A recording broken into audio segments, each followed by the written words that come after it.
Very quick. Very Uh, quick. I'm like a billboard. I'm trying to advertise the flag to finish. Um, for anyone that's coming onto the page, I'm on my own personal page here at the minute. Flag to Finish is my racing page I've set up. So before we start, if anyone wants to head over, any of my followers, and go over and follow the page, I can go live off that page when I hit 1,000 followers. I'm at 500 at the minute, so it'll be greatly appreciated for anyone coming in to join and follow Flag to Finish. Um, yeah, so what we're doing here now is we're going to go live every 2 days before each day of racing. So, like, we're at Sunday evening here, and we're going to do a preview for Tuesday's racing.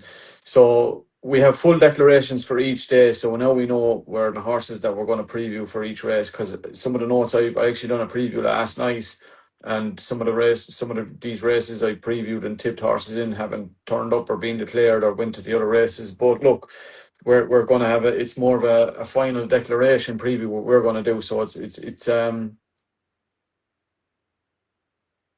maybe give a recap too on some of the races as the week progresses. But James, it's been a quick year.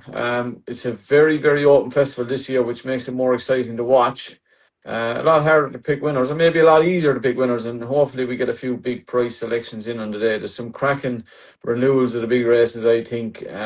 People are saying they're not as strong because they're more open. I think they're actually better races when they're not open. It means you have more vying for competition. Some of the races have cut up all right, but other than that, it looks like a fantastic festival ahead. Yeah, really looking forward to it, man. Look, it's a shame, really, when you look towards the end of the week with Galloping the Champs ruled out. I mean, he's really everyone's favourite horse, isn't he? Like a real Gold Cup horse. With him being ruled out, it makes it wide open too, like, doesn't it? Yeah, But, I give him sorry, one. I give him a real chance. And look, it's easy to say it now he's gone, but I done a preview before he was ruled out, and I was so sweet on him again, and I was hoping he was going. I couldn't see him being out of the first three. Being honest with you, I thought it was an insult for the price he was at 12 to 1 at one stage about 2 or 3 weeks ago, and I was telling everyone that you should keep backing him. And at that stage, it was none or no bet. So look, if you did back him, you would have got your money back. But look, he's a two-time winner of the race. He was a very good second in the last year, beaten by a very good horse on the day who really comes back now. I know the way you're thinking. We'll touch on that obviously later in the week. But yeah, look, he's one of those horses that was just, he was great for racing people. He was just turned into a real supported horse that people should admire really, because and a household name. Those are the types of horses that become household names. And like, he's a two-time winner of the Cheltenham Gold Cup, and what he done in Ireland as well, absolutely amazing. But yeah, hopefully he's safe and sound, and if he's retired, yeah, happy retirement, Galloping the Champs. Yeah, 100%. And like, And if as you touched on a couple of days ago, like, horses like that, they're once in a lifetime for what they achieve. Like, they really are. And like, I'm sure from the both of us, any connections that are involved, it's a it's a bitter pill to swallow, really, But look, please God, he comes back, and it'd be great to see him at the Punchestown Festival, wouldn't it? I was just saying the other day that when the news is announced that wherever he does, if he does run again, wherever he runs, I will be there just to give him the swan song and cheer him on. Yeah, no doubt you'll be there. Right. Look, we want to keep these short enough and get straight to the point, I suppose, the way people will tune in. We're going to preview Tuesday's action. We're going to kick off. We're going to go through the 7 races on the card. The Supreme Novice Hurdle, look, from talking to me for the last few weeks and months, I've been so sweet and talk. And the last week or so, there was rumours he might be going to the Turners, and you had Mighty Park in there. He was meant to go to Turners, then they switched him back for the Supreme. That is a tip in itself, I think. Willie Mullins, he's won one start, Mighty Park, in the JP colours. He's well related. He was so impressive that day in Fairyhouse, but it's one start in the maiden hurdle for me. Talk.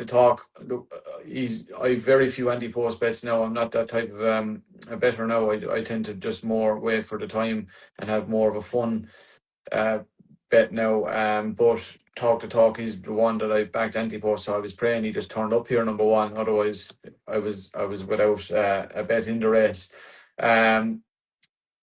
he should be a two-time group Grade 1 winner. He came back the last day after falling at Christmas with Sam Ewan, and he got up on the line. Now the question here was what with Talk to Talk is, and I suppose this will be the key going forward, is has the DRF left a lasting impression on some of these horses that even that have won impressively? Have they got hard races with the ground? It was, you were there at the DRF, the ground was very testing, but Talk to Talk, for me, he had to walk the walk, and he did so, impressively. There's not too many in the race that have won Grade 1s, and he should be a two-time Grade 1 winner. If he didn't win the last day, I'm friendly enough with JJ, I think he would have been kicking himself, and I think Talk to Talk will do the business here. I straight away I have a wrote down, Mark. You have old Park Star, Nico Henderson's horse. He's won a Grade 2. But looking back at his previous form, well, he was impressive, but he hasn't won a Grade 1. And you look at Talk to Talk there, like he fell, as you said, he fell at Christmas. And look, straight away, I'd be saying draw a line through that. He turned up then at the Dublin Racing Festival, and I was only watching it back today. JJ7 gave him an unbelievable ride. I genuinely thought exceptional ride. Just switched him off at the back and came through him like a knife through butter. He's already won a Grade 1 as well. I just think this fella, the way he won the last day. Now, I know he only just got there on the line, but it was just the way he had to get there to do it. He had to do a lot of hard work on ground that was extremely heavy. I can't see him being bet. Now, as you touched on too, has the DRF took it out of him? And you kind of look at it back to it's only 2 months ago. You know, it's not as if it's after been in the last 3 to 4 weeks. I'd like to see him win, and I'll be honest. I think he's going to be a real star. Yeah, look, I think Connections have him for sale. That just goes to show you, but they did. You would imagine they would have got a lot of offers, and they didn't sell him. So that's how much high regard they kept. For me, I think he's 5-1 in places. Like, he represents unbelievable value each way. I think, like, Talk to Talk, and I'm not going to keep. I think we'll move on, but for me, it's a unanimous vote. I'm very sweet and Talk to Talk. I've been a big follower of this lad since he won. I was down when he won his maiden hurdle in Limerick, and that's the race that Connections won with Mr. Percy, same owner, same trainer, same jockey. Mr. Percy was a horse I tipped for a horse to follow last year in the national season. He didn't go to Cheltenham, but he went to Fairyhouse, then won that Grade 2 at big prices. Yeah, so for me, Talk to Talk, he'll get the Irish off to a flying start in the opening race of the first day of the festival. Well, I'm with you on that one as well. I'm probably with you on the second one as well too. So moving swiftly along, so we're going to go straight to the Arkle. Just shy of the 2 miles, 7 runners declared.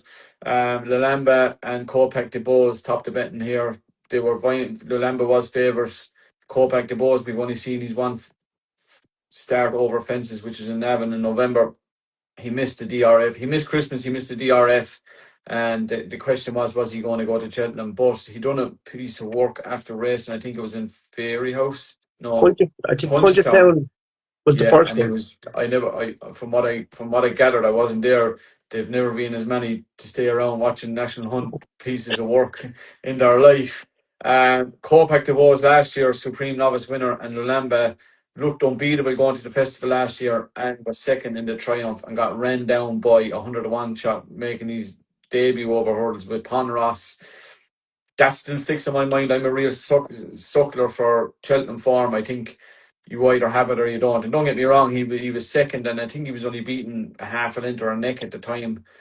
I think the two of these will battle it out. I think if Copac de Bose comes here and the vibes now are strong, he was 5-2 in spots last week or the week before, 10 days ago, and he's 6-4 now. They're really pouring it on. Willie Mullins is seen time and time again. You know, with that Mayor Covega, she used to run once a year. Now, she was a completely different kettle of fish in a category of her own at the Mayors, but she used to run once a year. He can't turn him out. And it's not like he hasn't had a run over fences. He's ran in November.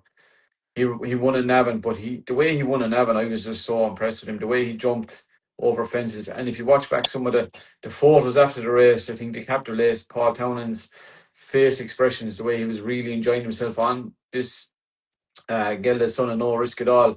The owners, fantastic people, the McCarthy's. I met one of the owner's sons in Tipperary one day came and introduced me from watching the videos and that, and they're a really nice bunch of family. It was a real heartwarming story last year, and I just think Copac de Bois will go here.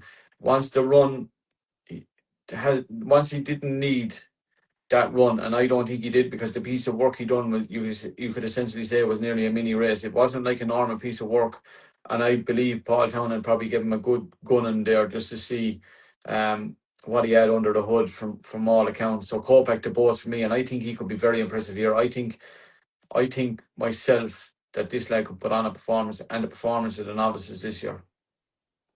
Again, I'm totally with you.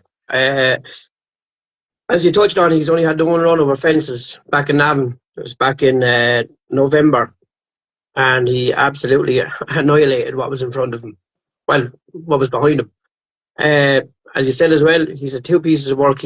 We haven't seen him since, and he's had 2 pieces of work. I think, as you said, it was a Punchestown, and I think it could have been Fairy House as well. And I know there is an awful lot of talk about him. And I'll be honest, I think this is actually one of the bankers of the week. That's how sweet I am now on Copac de Bois. But Willie Mullins, as we know, he's not bringing him over there to make up the numbers. He's going over there. If he turns up on the day, I don't think the Lambda will even see his tail. And that's being completely honest. I think that this fella turns up on the day, he's going to be one of the stars of the Cheltenham Festival this week. Copac de Bois. And I'd love to see him win it, because, as you touched on as well, the McCarthy family, Andrew actually follows myself here on Instagram. Lovely people. They love their racing, and I'd love to see him bringing back the Arkle back to Youghal. Be great scenes, but that's a fair statement though. I'm on board here as well. I think Copac de Bois does it impressively. Is there anything maybe at big odds that might outrun his races? If you take the first 2 hours, they could fill the places.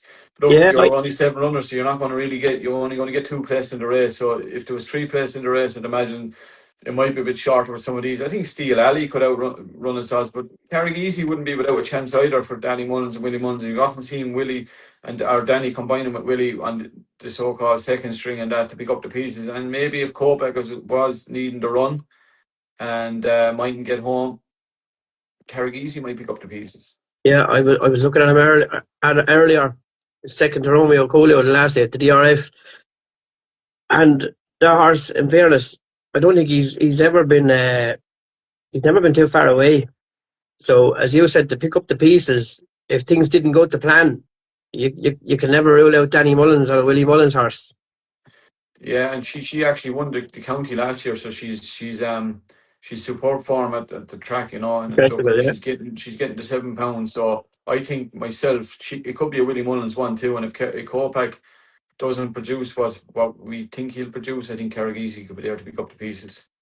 Yeah, I'd be with you as well on that. We're going to have to stop at green here. We need a bit of argy-bargy. Anyway, for anyone joining, we're previewing the first day's racing. I'm Mark Fanning from Flag to Finish. My Flag to Finish page is over. It's probably tagged in this account somewhere, but I can't go live off it. So anyone that's following me here, just head on over to the Flag to Finish page. If I build that up to 1,000 followers, I can go live off there and keep it all in the one spot. Right, we're going to go to the juvenile handicap hurdle. I was so sweet on one here. Kislar, but doesn't run now. I had a couple of nice bets on it, but thankfully I get my money back as I backed it when it was non-runner, no bet. I'm going to have to check and see here. I'm going to let you talk us through this one while I figure out what else I was looking at in the race. As I said, Joseph O'Brien's Kislar was a major selection of mine on the week. He was actually my each way handicap nap of the week. He was 16-1, but doesn't run here now. So I'm going to pass it over to you, James, and what you fancy. Yeah. So just looking at there, Gordon Elliott has 2 horses in it. Josh Williamson was riding one, and it was, I just checked there now, Sam Ewing. It's interesting now, I don't mean to cut you off, but it is very interesting here that Gordon runs 2 in it and Jack Kennedy rides Faye Bamry's runner. Yeah, that's exactly what I would, to say great mind things alike, Mark. That's exactly what came to my head earlier when I was looking at it. He rides Winston Jr. for Faye Bramley. It's one last time out. And when I just seen him down to ride it, I'm not riding any of Gordon's. Harry Cobden rode it the last day. That to myself, it was just a bit of a tip in itself. Look, it's fairly wide open as well. But it won the last day at Ascot back on the 17th of January. Harry Cobden rode it, and just when I seen Gordon Elliott with two entered into it and declared to run, and I seen Jack Kennedy down to ride it, I just thought that was a tip in itself. Okay. So you're going with Winston Jr. Winston Jr., yeah. Okay, so my main selection in the race is it doesn't run, didn't get declared, was Kislyar, but I had to leave the door open for Glen here. One gone off the mark at the third attempt at Cork for Joseph O'Brien. Joseph's won the last two renewals of this and has won three of these in the last probably 7 or 8 years. So Glen for me at 9-1 represents value. The other one I think can outrun its odds massively is that I was torn between the top one of Willie Mullins, who gets a tongue tie with Sean O'Keefe in the saddle. I think he's got nice form, but I'm actually going to go with, because he can't tip 5 or 6 in the race. Oh. I'm going to go with one of Jesse's, Quinton de Lago. In off 11-4, done a mile or cracking rider here. Ran 1-2. Won one of those academy hurdles and then won a maiden hurdle. I was talking about these academy hurdles last night. We won't touch on that. I don't really see the point of them really, because they can essentially win a maiden hurdle and then run the maiden hurdle. And I think they take, look, talking to Andy Statry last night, they take from the point to points. But look, that's another debate. We're not here to talk about that. But I think at 25s or 33-1, Quinton de Lago can outrun its odds, and Glen to Glen. I'm going to split my stake 5 each way on both of those in the third race. Perfect. Right. We'll move on then to what is arguably one of the easiest races to pick the winner of, is the Ultimate Handicap. Third race in the car, 3 miles won, 22 runners declared. I'm going to, again, I had 1 or 2 in here that didn't go, but the one that I did have marked up from a long way out was Handstands, Ben Paulin's runner. This lad has won a grade 1 last year, won 2 grade 2s. Now he's out. He's been out. He hasn't got his head in front in a couple of runs, and arguably beaten at, when he was in the betting, he should have been winning, but he's had his win done. I think this is his second run with his wind up. He gets cheap pieces for the first time, which is very interesting. Now he's in off 11-12. He's a lot of weight to carry, but he's a grade 1 winner. Ben Jones, I think he's one of the riders in the UK at the minute. I think Ben Jones is absolutely a cracking rider. Ben Paulin is a strong team and has been building. Both of these have been building the last couple of years. It'll be only a matter of time before they take they've one of the favourites for the Gold Cup. They won the King George this year with the Jukebox Man. I think Handstands here for me at 10-1 if he carries the weight. Iroka is in off 12 stone, so it gives him 2 pounds to play with here. If Iroka didn't run, he'd be up in 12 stone. So for me, Handstands, I think if he carries the weight, he represents fantastic value at 12-1 or 10-1, should I say. The other one that I'm going to select, because I'd selected it in the second last race, but didn't declared here, was Paul Nichols's Quebecios. Now it's 7-1 now. Runs in the McNeil colours for Harry Cobden. I think he's a cracking play. He's got some very interesting form, and those are my 2 in the Ultimate. Perfect. I think it's one of those races now. It's been a handicap. It's fairly wide open. Like you've done Iroko. I think their main aim is for the Grand National. If I'm wrong, correct me on that. Jaguar. I don't know. Look. You'd have to take into account that Mark Welch is riding this horse for McManus, for Ollie Greenall. But there's 2 horses there standing out to me now, and they're decent prices. They're a nice little price for an each way bet. And one is Mags Mullins's Blazed Away. It won at Cheltenham this last 2 starts ago, and her horse are hitting really good form lately. She had a nice winner yesterday at Goran Park. And also a horse there, Johnny Burke rides right down at the bottom of the handicap, is a horse called Philanderer, carrying 10 stone too. Now look, it could be completely out of it altogether, but it's a massive price. To finish in the first 4 or that as an each way bet for someone. But it's bolted up in its last 2 starts. Well, it nearly bolted up in its last start, won by, and I had it wrote down there, but I'm flicking through pages. It won by 11 lengths the last time. Now look, as I said, it's a huge price, but handicaps like this, it's hard to know. It's only carrying 10 stone too.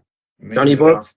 it's an awful lot of weight, Yeah, and Johnny Burke, as we well know, knows his way around Cheltenham by now. He's a serious rider. he's a cracking rider. Yeah, He's one of the best around, and probably doesn't get enough credit for it now, if I'm being honest.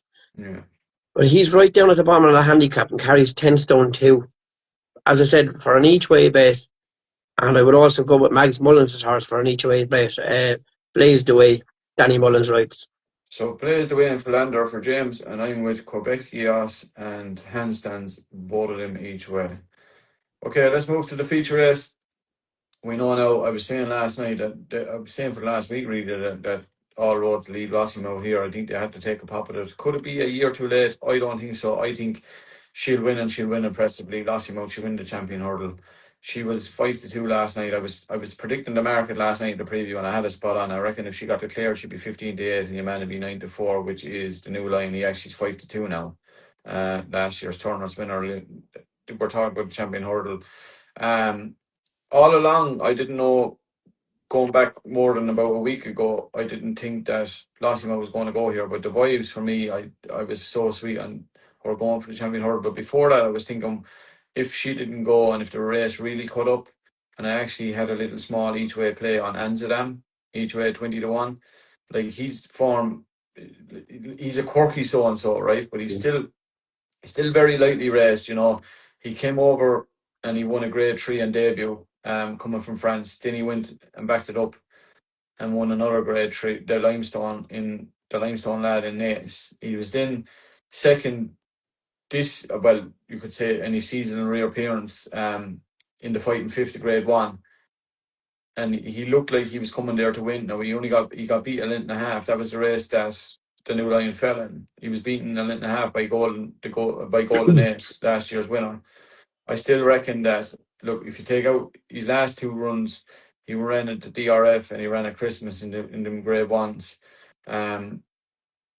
Paddy rode him the second last start and Harry Cobden rode him the last start. You have Paddy Mullins back on board here. I think with the pace, if they settle, I think Anzadam will give a good race. But for me, I think lost him out.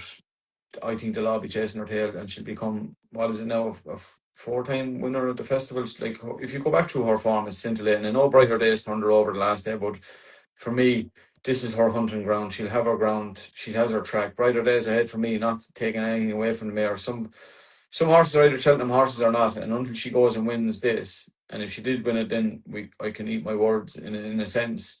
But for me, Lossimo is the one they all have to beat here. I just think if you go back through form of all of the top 3 in the betting, she's streets ahead of these on form.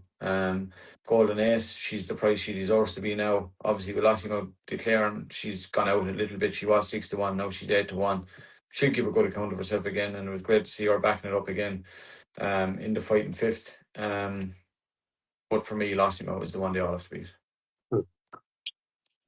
As you said yourself there now, Mark, with that Amsterdam, I watched him run in the fighting fifth, and from watching it, like from my own bit of experience, he didn't look the easiest to ride. So I'll be honest. No, He was pulling and dragging, I thought, out of Townend, and he just never spat it out. Now maybe I'm wrong. Paul Townend knows obviously more than what we do because he was sat on him. I didn't think he held the track either. Maybe I could be completely talking out of my hat here now, but I just no. I even the last day there now, he ran at the Dublin Race Festival, and I thought, now maybe I could be completely wrong. I thought they rode him to actually switch him off and settle him, but he did run a cracker at the end. He was finished then behind another horse, Willie Mullins' Poneros, who we know won it last year at the Cheltenham Festival.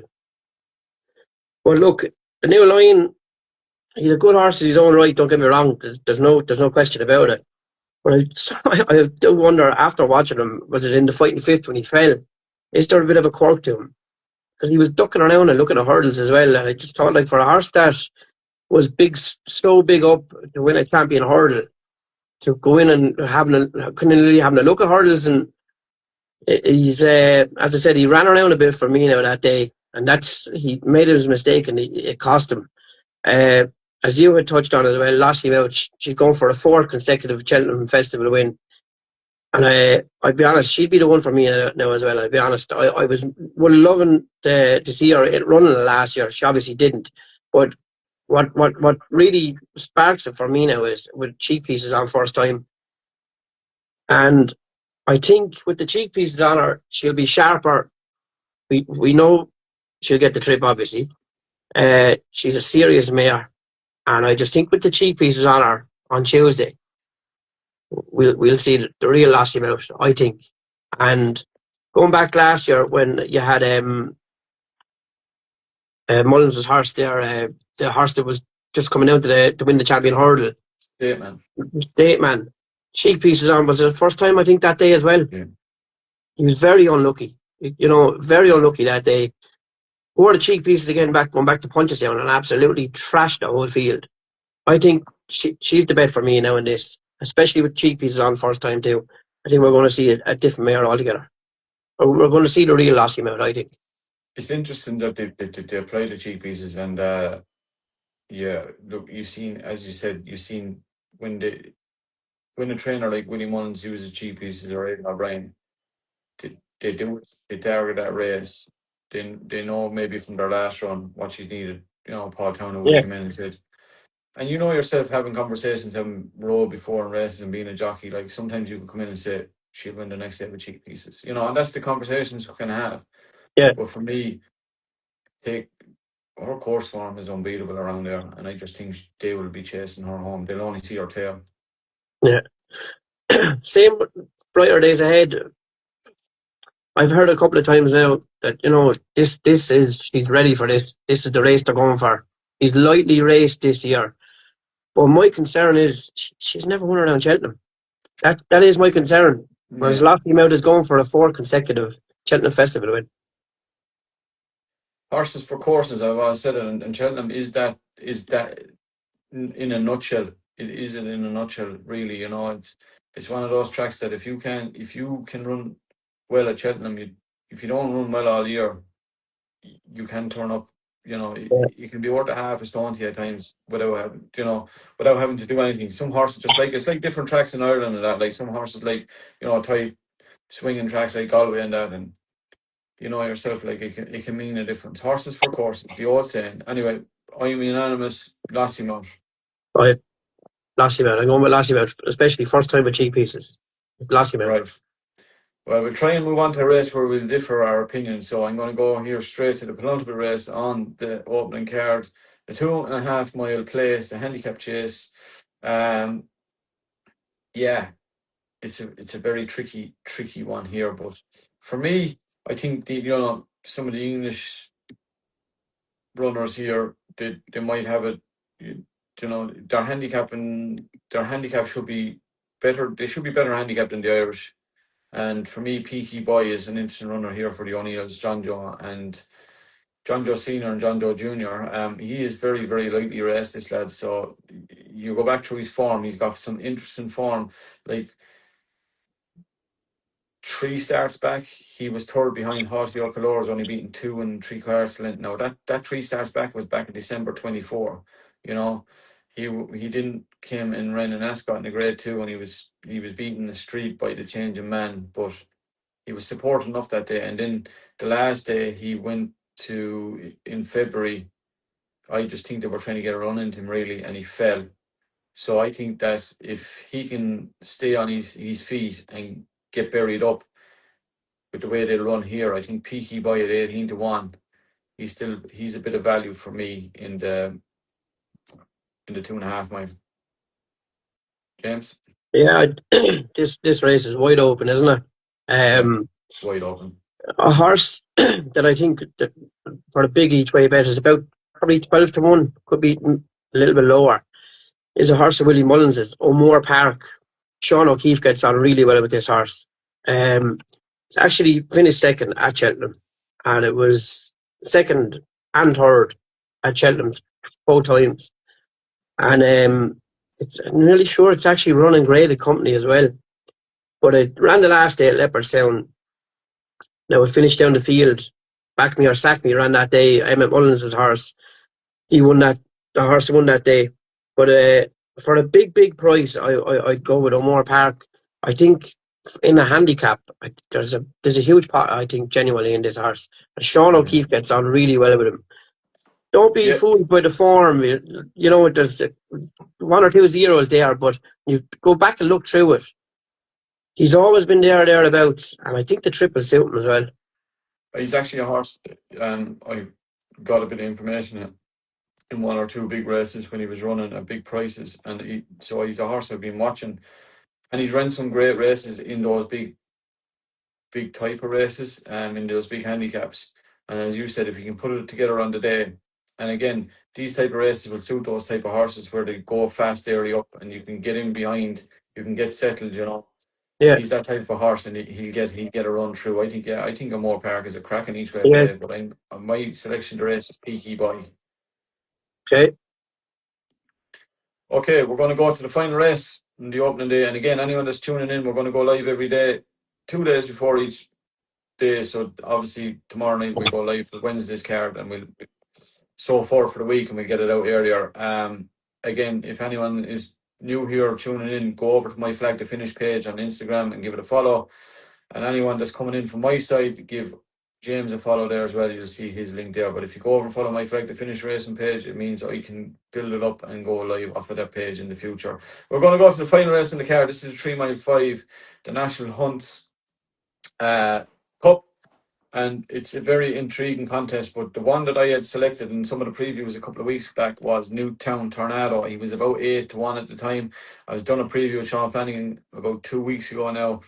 I gave him as one of my handicappers, and when I passed the mic down to Sean at the end, because I said I'd come up through the panel, he reiterated the name, and I goes, "You must have arrived in the race, or that you've been studying the form of this." And he goes, "About 3 or 4 hours ago, I got the call to ride it." So I goes, it could be the stars aligned. He was, I think, about 8-1 that evening.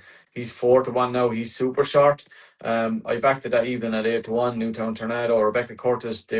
She won the race last year with Hot York Colors. We know she knows how to win this race, and she knows what it takes to win this race. And you'll see that along with trainers, they'll put in they'll target certain races, with the type of horse they know they have for each race. Newtown Tornado, it's very short for me now at 4-1.